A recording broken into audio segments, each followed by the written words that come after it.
The best in e-commerce.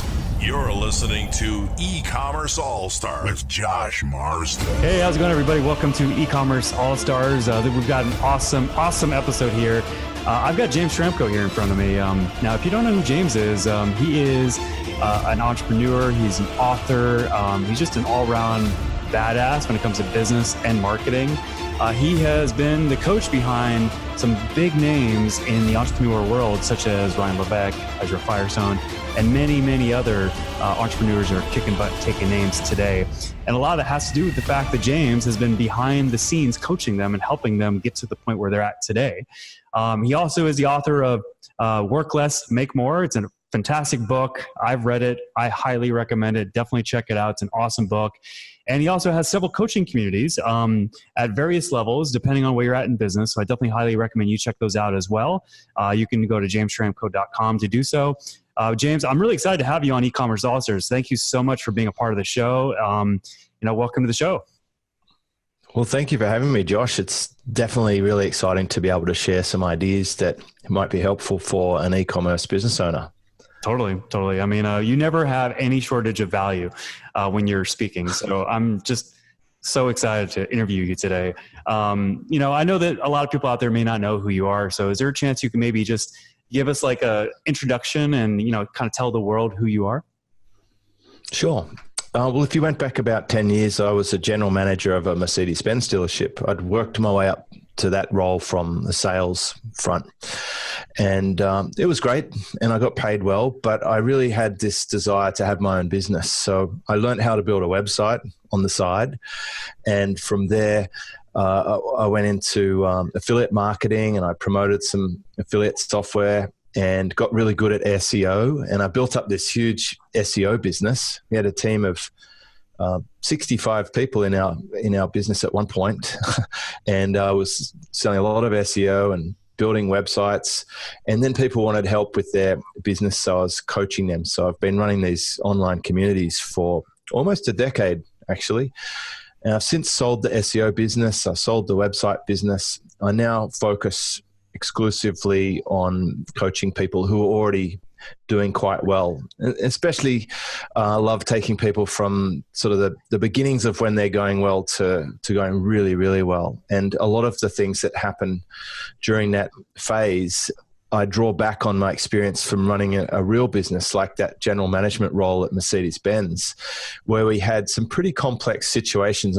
We had a lot of staff members, we had teams to build, we had high performance sales environment. We also had to deal with stock and land, rent and deal with high level accountants and stuff. And I found a lot of e-commerce business owners start out pretty small and before you know it, they're sort of outstripped with their skill level. And that's where I can come in and help them run the business at a higher level. So it's really exciting for me to be able to share some of these concepts. And one of the popular topics that I do get asked to talk about is building a team and especially avoiding some of the typical mistakes that people make when they start moving from just themselves to having a team underneath them and building that business up to some sort of decent scale. Yeah, I hear you. What do you feel like are some common mistakes you've seen just throughout the years with some of your coaching clients, especially, coaching clients that are running e-commerce companies?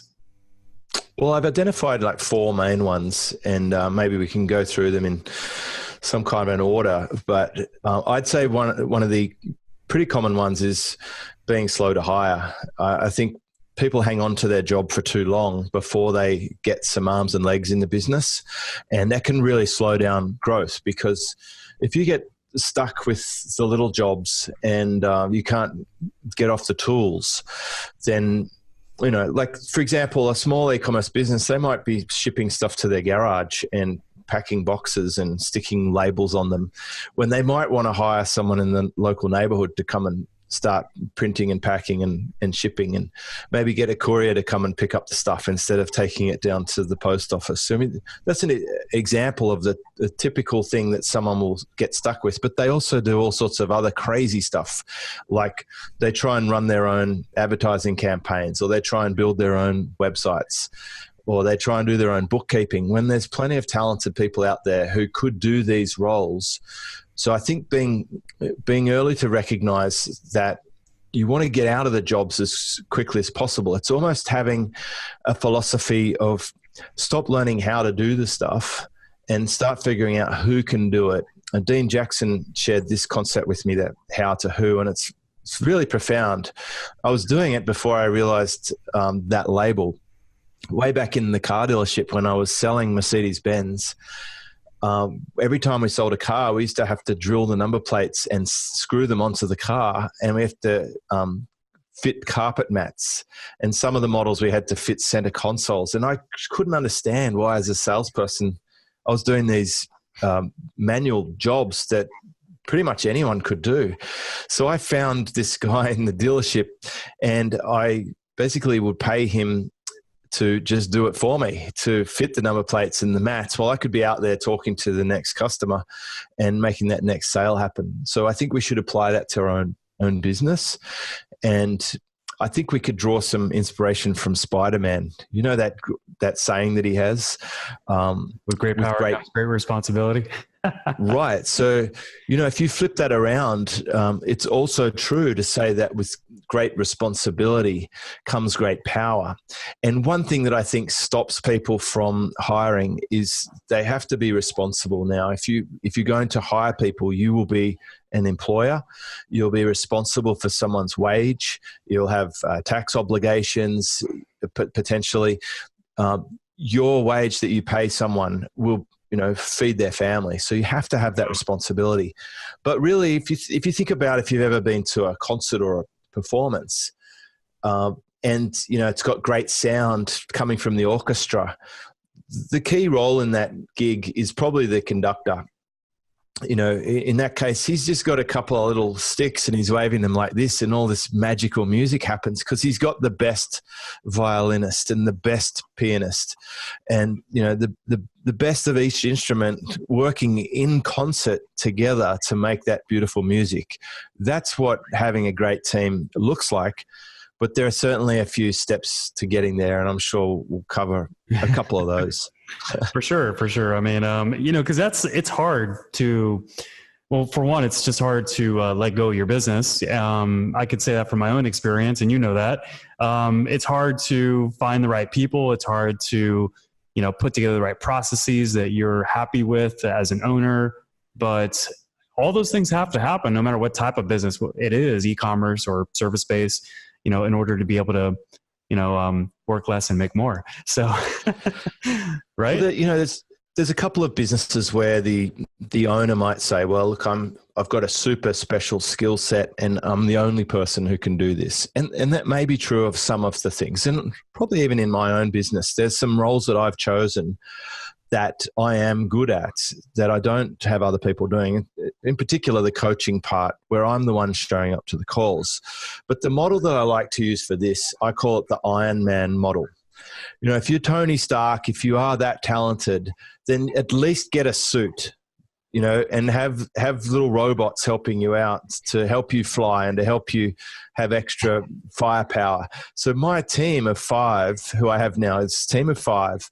They're like my Iron Man suit. They're helping take my content and spread it out there. They're helping send my emails. They're doing the bookkeeping. They're building my website. They're keeping me focused on the stuff that I'm really good at and taking care of all the things. They basically make me more powerful than I could be just by myself if I was stuck with those roles. So there is a process actually to transfer those tasks off. I call it a task transfer. But it's simply, trying to categorize things into maybe 3 different categories. And one would be the delete category. That's my favorite. That the 80-20 thing, right, Josh, where 20% of your actions are getting you 80% of the results. Well, here's the really interesting thing is that this is fractal, which means that you can 80-20 the 20. If you do that, you'll discover that 4% of the inputs and actions that you have are getting you 64% of your outputs. I mean, that to me is mind-blowing. Just 4% of the stuff that you do gets you nearly 2/3 of the outcomes you're getting, which means there's plenty of stuff that could be deleted. I bet you if you have an old to-do list or a spreadsheet with tasks on it that you've been adding things to for years and never quite got to, I bet you a lot of the items on that have actually expired or become redundant just through never having gotten done. Whatever you intended to do back then, maybe the platform's gone. Maybe you wanted to set up a MySpace account and now you can't. Or MySpace. Maybe you wanted to pack the garage before you moved, but you didn't end up doing it and you just chucked the boxes in the moving truck. Like the task expires. So you want to delete everything possible, like remove stuff first. And then from whatever's left, there's only really two things left to do. You either delegate it or you do it. And when it comes to doing, this is the thing, there's really only 180 hours a month for you to do whatever you do, and then everything else has to be someone else. So the simple thing here is we transfer stuff from us to someone else. So I could do this on a whiteboard, or I could do it with Post-it notes. But if I actually wrote down every task that I do on a Post-it note for a week or a month, eventually I'd run out of new things to add. And then I would take those Post-it notes. I want to try and put as many as I can in the bin and not do them. After that, I want to stick them on someone else's whiteboard and not mine. And the ones that are left, they're my jobs. And if they add up to 180 hours or less, then I can sustain that. If not, I'm going to be an overwhelmed mess. And there are certain jobs that I would say you should definitely get help from the outside before others. And they're the ones that are easier to find help for, where there's like just a surplus of people. A classic example would be website design. There are like eons of website designers. There is no reason why an e-commerce store owner should, try and be an expert at e-commerce and be a web developer, unless you want to be a web developer. Like really badly, it's your wet dream to be a web developer. Stop messing around with your website and find any one of the zillions of experts who are good at website development and get them to do the work. I would say the same things like Facebook and Google, AdWords, all that sort of stuff. It's so specialized now. We shouldn't try and do that and be an e-commerce owner. There's very few people that I know who have been able to do both successfully. I'd say one notable example is probably Ezra. That is his super skill. He's a genius with ads and stuff, and that's really one of the secrets to his growth in e-commerce. But he's got a big team behind him doing all the other stuff. He shouldn't be the one setting up an SKU item in his thing or building the funnels. He should have the idea and then have it rolled out. Yeah. So basically, that's where we get started with down the pack, and then we go through a few sort of selection criteria as to how we find the right staff. And I've got a few favorite places to get them as well. So, I think it'd be great if we could just simplify those steps, because you just laid out a valuable process. And I just would love to summarize it. So this way the audience listening or watching this could take that process and actually go through it. And so correct. So I'm going to try my best to paraphrase everything you said. And if I mess up, just correct me. So I think number one was like sit down, write down like Post-its of everything, all the tasks you do until you get to the point where you're not writing anything new, right? Yeah. Okay. Yeah. So that was step one. I think step two is now that you've done that, really like delegate stuff out that you really don't want to focus on, don't want to do, right? In your business. Is that correct? Well, before that, we just see what could be deleted. Oh, okay. Like what's not likely to move the needle much at all. Got it. There's plenty of activities, literally 96% of the activities are only ever going to get you a third of your results. So if you could identify those, it would be worth ditching them. I've noticed, like I've actually eliminated tasks in my work routine that were just not needed. Like I used to make weekly videos for my high level group and I just stopped doing it and no one said anything about it. And that was about 6 years ago. And evidently it wasn't important. Mm-hmm. So one way to test a task, how important that is to just stop doing it. Yep. There is an Eisenhower matrix. There's the urgent and important thing. Most people are familiar with that one. That's a good way to score a task, to see, you really have to do things that are both urgent and important. But if you find tasks that are neither urgent or important, you could probably delete them. It's not a big deal. You still have to file your tax returns.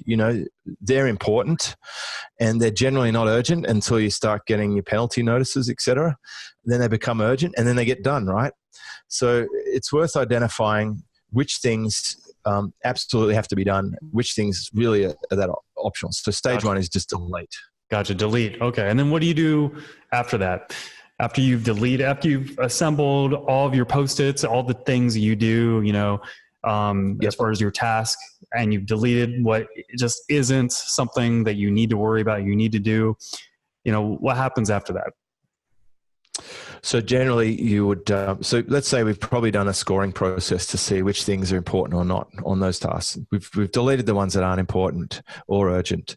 And now we could either go up to a big glass window or a whiteboard or a boardroom table, and we could put a different colored Post-it note for every person in the business. Now, if it's just you, then you could put one for you, and then over to the side, you're going to have to put something for the new people.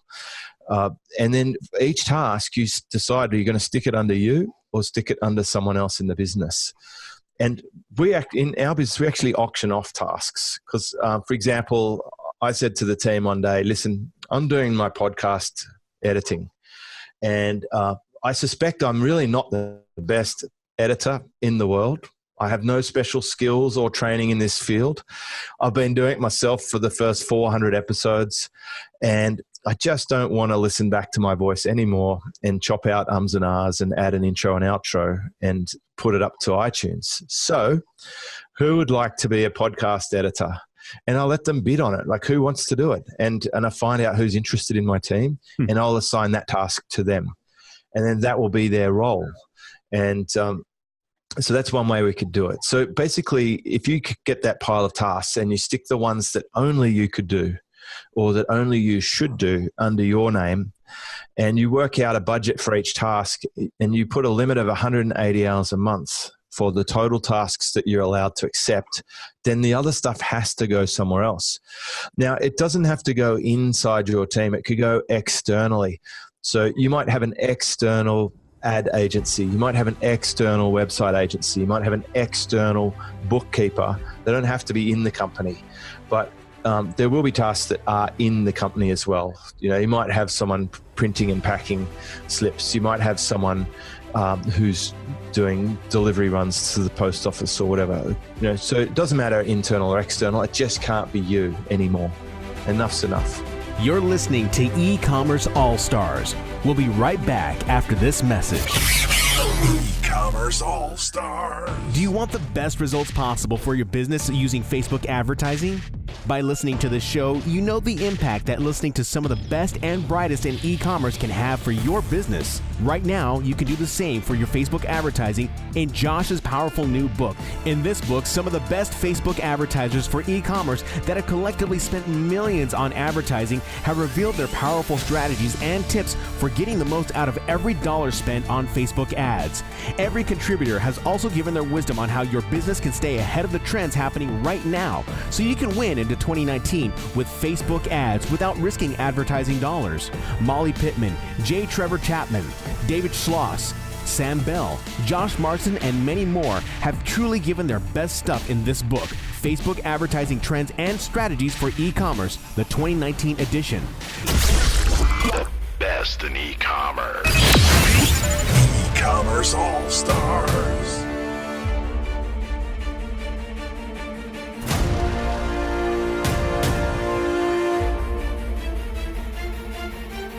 What other challenges do you see that e-commerce company owners have when it comes to scaling themselves out, and what type of advice do you have for those people? This way they can get to the point where they have a more scalable business. Right. So we could briefly talk about, selection, getting the right people into the business. There's a few things that you probably should do when you're hiring people, because let's say we've got some surplus tasks, and we don't have anyone to give them to. So we need someone, and we've decided it's an internal task. So my first port of call has always been referrals. Almost everyone in our business came from referrals. In fact, everyone. We've never actually run an ad for a team member, not once. Where do you get these referrals, if you mind to ask? Right. So I got one referral from a friend of mine who had an e-commerce business, and he had a team in the Philippines. And he said, if you tell me what sort of person you're looking for, I'll put the word out. And I said, look, I don't even know what sort of person I'm looking for, and I don't even know if I could keep them busy. He said, well, we'll get you a couple of people to chat to. And I chatted to two ladies, and I hired one of them, and I started transferring my tasks to her, and she started learning how to do WordPress and how to update blog posts and to write content. And we did SEO backlinks and all this sort of stuff. Dang. And then we hired another one, her friend, from a call center. And then I had this client at the time, and I said, you should get someone in the Philippines. They're really good, they're talented, and they work hard, and the labor rate's great. And then I thought, you know what? I don't think they're going to do a good job of hiring or training this person. So why don't I get someone in my team and I'll allocate them to your work? So that's how I got my third. And I kept going till I had 12. And we started building out all these websites, and I was just going crazy with my affiliate marketing. I had now 2,000 domains. We'd built blogs on 1,000 of them. And then I started using them for SEO. And then, so we added another 38 people for the SEO business, and then another 12 for our website development business. And before we know it, we had like 65 people, all from word of mouth. They were all people that they worked with them, or they were a brother or a sister or an uncle or an auntie.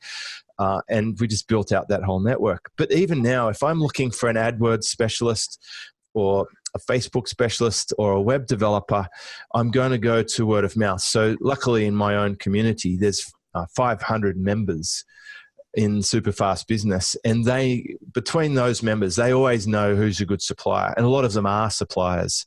And in my high level group, I mean, we have the world's best at Facebook and AdWords and YouTube and so many things.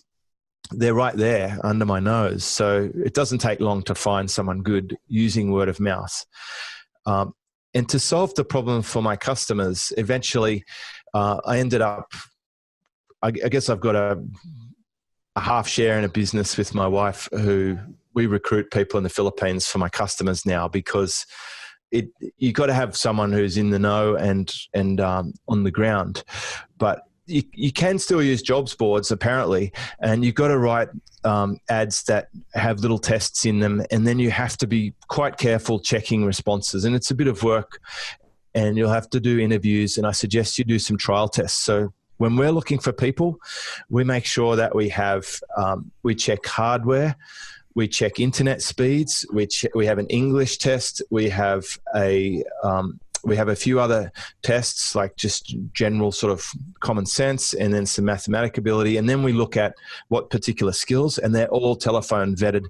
And then we also do a replacement guarantee. And we've found some of our e-commerce customers have been hiring like dozens of people because they couldn't find those people through the traditional channels. So my big tip here is go through a referral network or a dedicated recruiter.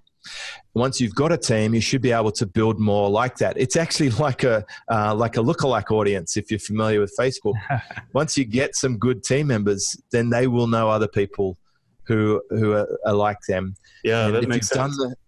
done the screening and you've done the tests, and you set very clear expectations and you have an agreement laid out, then you've set the framework for getting into the next phase. And that sort of leads to the big mistake number 2. And that is people chuck their team member into their new business with zero systems. Like there's nothing, there's no law of the jungle. It's just, they assume. Real quick, I'm sorry, James. Do you mind if we kind of unpack one just a little bit? Because I mean, to me, it was very interesting. And I think that the audience would greatly appreciate it. Because you said that, e-commerce companies, they were hiring like crazy from the Philippines. And I think it'd be great to kind of hear, and for the audience to hear, like what those roles were that you've seen e-commerce owners hire for. It's a great question because we're often not hiring for roles. I think a role is simply a collection of tasks. So let's imagine you had some tasks on your Post-it notes that you need done. You could hire someone and train them into those tasks, and now you have a role that there's no name for that role. I'll give you a couple of examples. In my team of 5, one of the girls does these tasks, okay? We'll play a game. You tell me what the role is after I tell you the tasks. You ready? Yep. She does bookkeeping. Bookkeeper. She sends the CRM emails out for our broadcasts to customers after we do a podcast and for our weekly members news.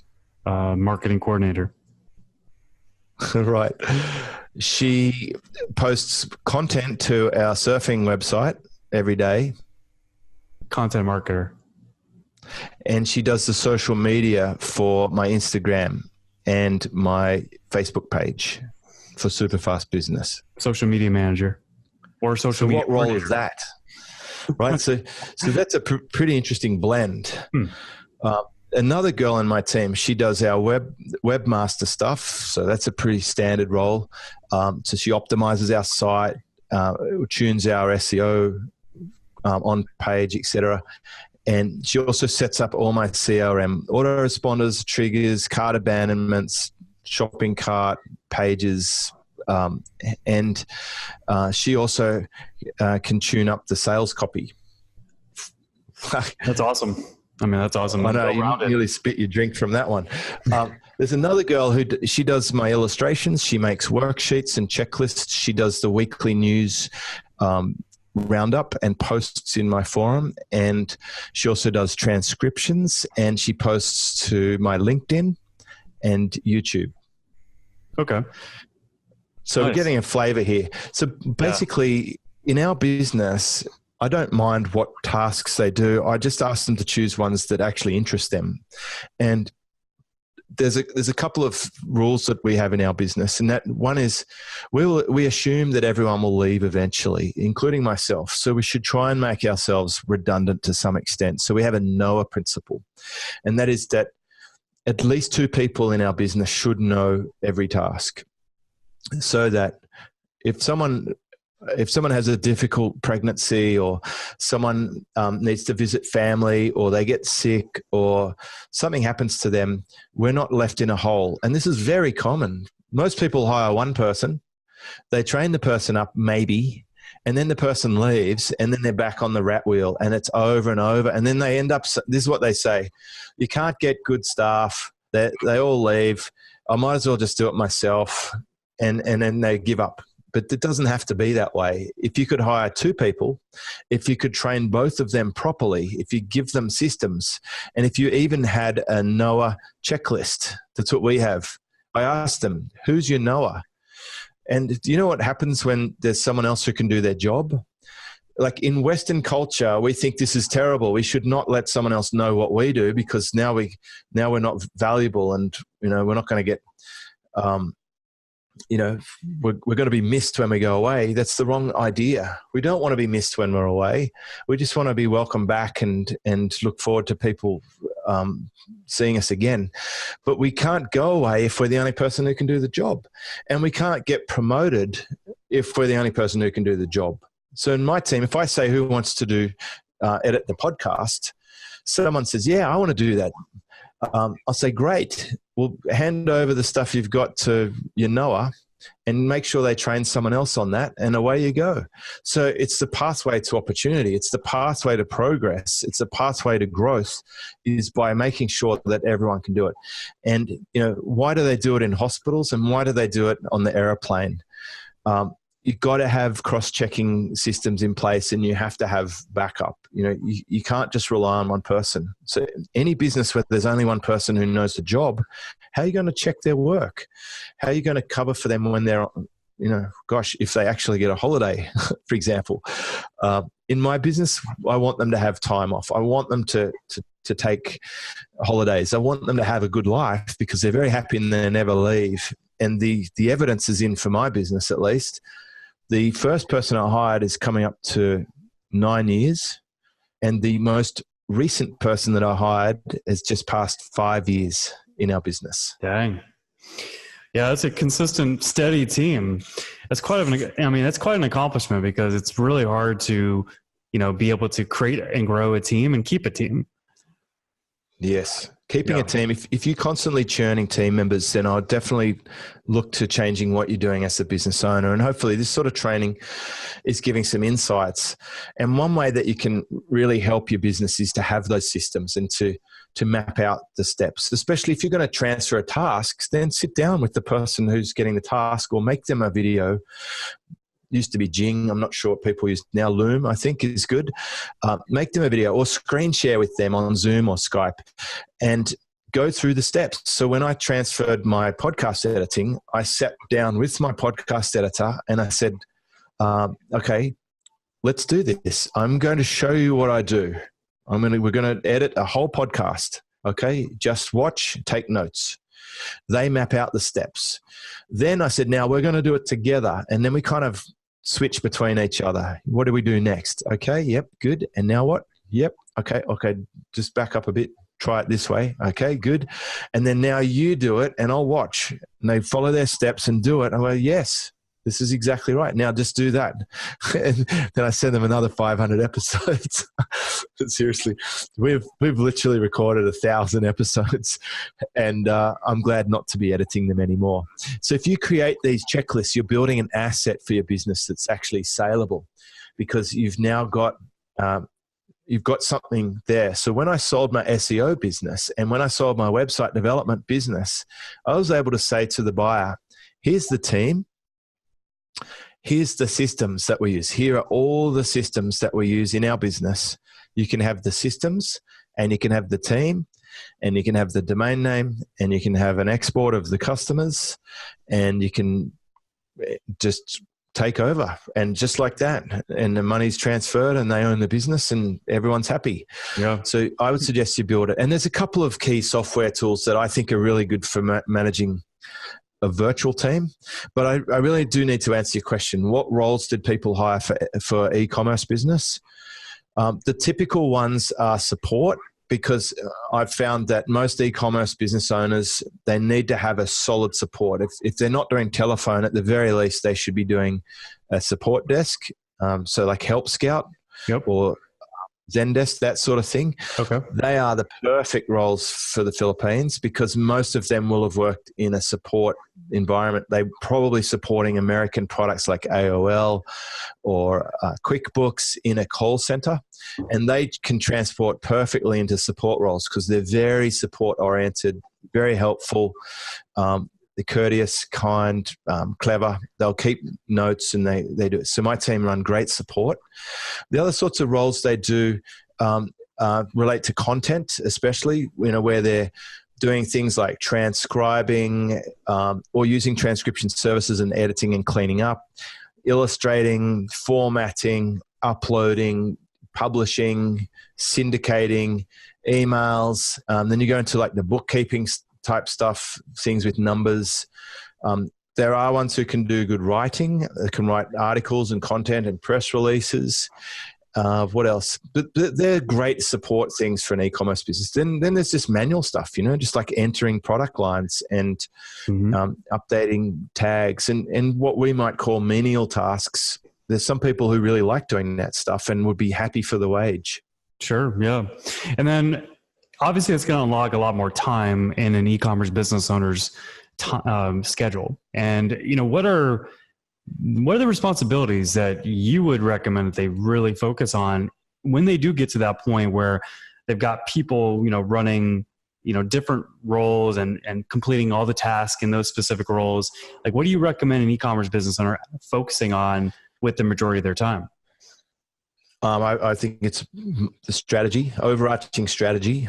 Okay. They should keep a good, close number on the reporting. That dashboard, very important. Very few business owners pay attention to their numbers, but that's just critical. So I think the business owner, like where I'm dealing with top level e-commerce owners like Ezra and others, where we're having our conversations is around marketing, business strategy. Which product lines should they be pursuing? How do they leverage into new markets? Which which ones are making the profit, which ones do they get stuck with, how can they set up campaigns or funnels or build their business to leap forward. Should they buy another business? Should they sell their business?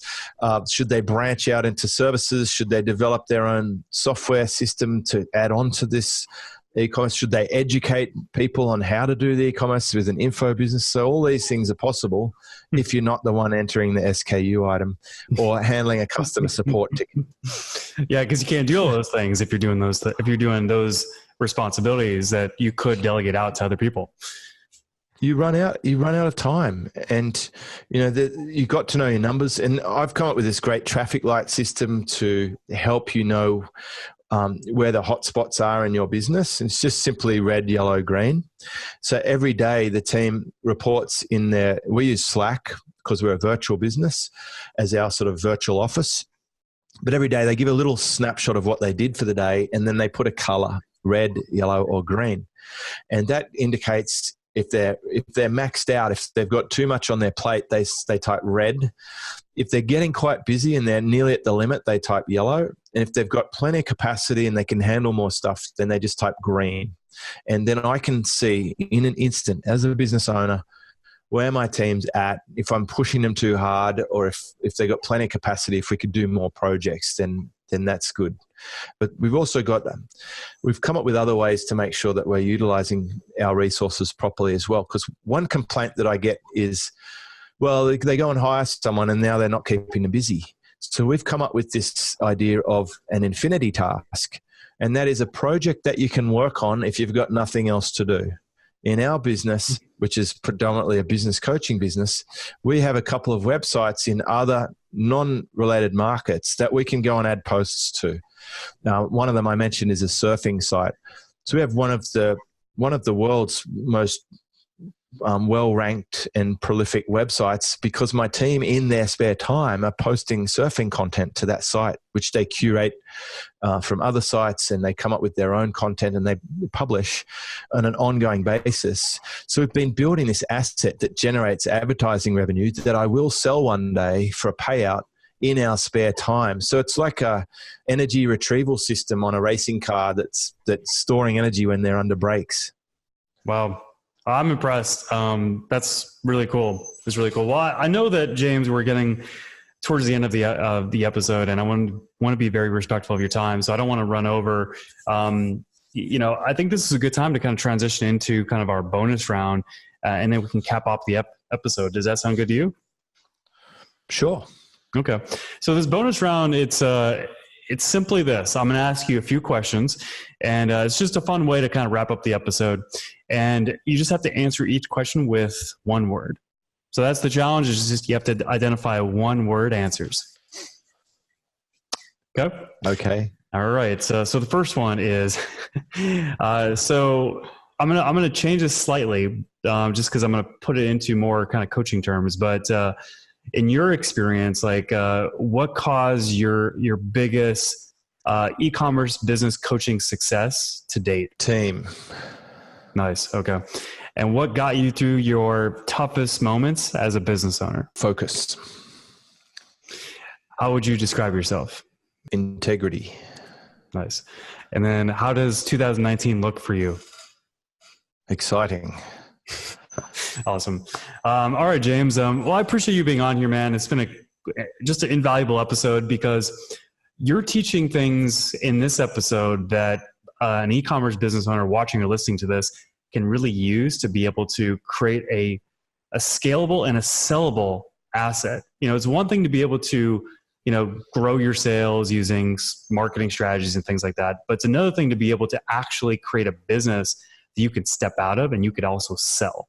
And that's huge. So I really appreciate you, doing this episode with me and providing all this valuable content, to the audience. I'd love for the people watching, listening to this to follow up on this episode, follow you, get to know you, learn more from you, and possibly even join your community. So how can someone do that?